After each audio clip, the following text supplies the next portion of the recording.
Hey guys, it's Chris here again from R&D Off-Road. As you may be aware, we've started a video series on some of the Victron electric accessories for four-wheel drives. I just thought before we continue with the series, I'd take a step back and just run through the absolute basics of dual battery systems.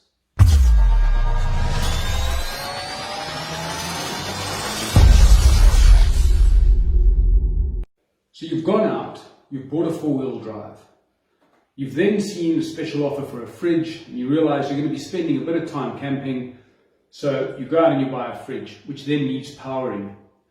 You can't run the fridge off the main battery, because needless to say, if you leave the fridge on, the main battery is going to be drained down too low, and there's going to be a point in the weekend where you cannot start your motor vehicle.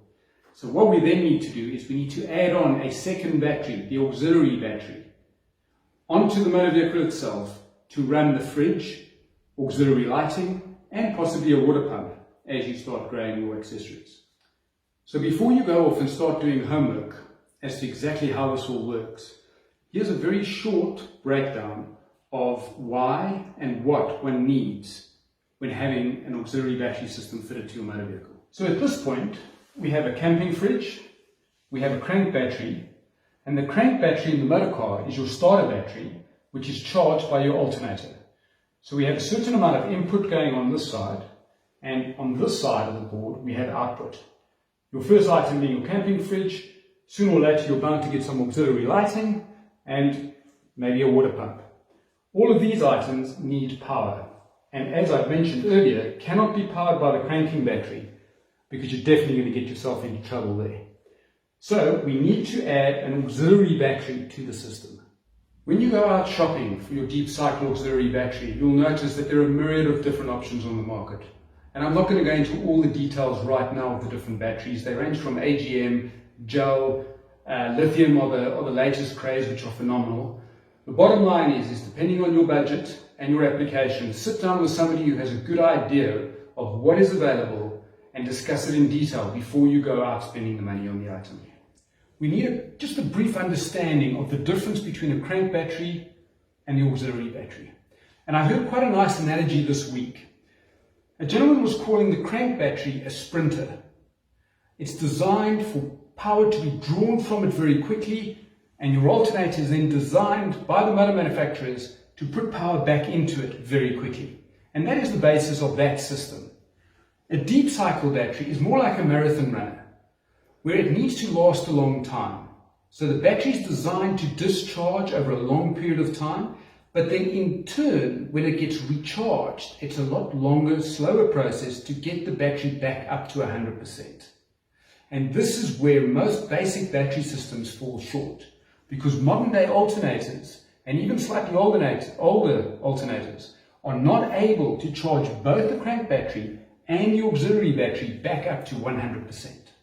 So in the middle, we've got our protect and charge buddies, and they're essentially sitting, as you can see, between the crank battery and the auxiliary battery. And the options we've got on this side, the first option, which is a very old style option, is a manual switch, and it's a simple on-off switch which stops the current from flowing from the alternator to the auxiliary battery, and when you flip the switch again, it'll let the power through. So when you get to campsite, you'd switch the switch off. Your auxiliaries would then drain your deep cycle battery.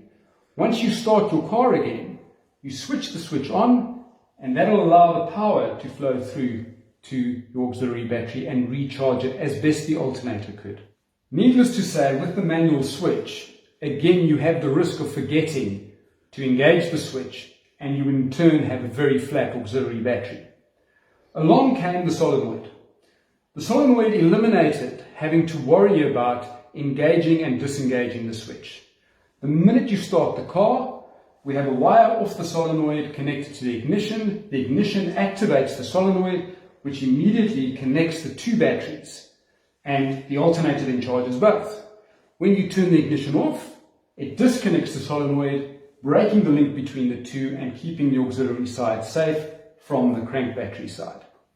This system was later upgraded a bit. You were able to get a timed solenoid, which came on a few minutes later after you turned on the ignition, allowing the crank battery to get some power before the alternator needed to feed both.